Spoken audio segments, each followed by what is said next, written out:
ఇటీవలి కాలంలో ఆంధ్రజ్యోతి పేపర్లో పవన్ కళ్యాణ్ గారి మీద ఒక కార్టూన్ వేయటం జరిగింది.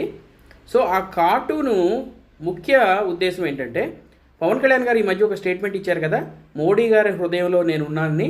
సో ఒక వ్యక్తి పవన్ కళ్యాణ్ గారిని అప్రోచ్ అయ్యి, అలాగే విశాఖ ఉక్కు కావచ్చు, అమరావతి కావచ్చు, పోలవరం కావచ్చు, ఇవన్నీ కూడా మోడీ గారి హృదయంలో ఉండేటట్టు చూడండి సార్ అని రిక్వెస్ట్ చేస్తున్నట్టుగా ఒక కార్టూన్.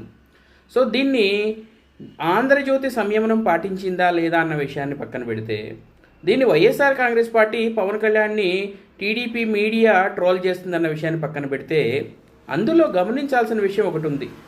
ఇప్పుడు మోడీ గారికి ఏదైనా సరే చెప్పగలిగి మోడీ గారిని ఒప్పించగలిగేంత చనువు కావచ్చు, లేదా కాన్ఫిడెన్స్ కావచ్చు, కేవలం పవన్ కళ్యాణ్ గారిలోనే ఉంది అన్నట్టుగా ఈ కార్టూన్ చూపిస్తుంది కదా.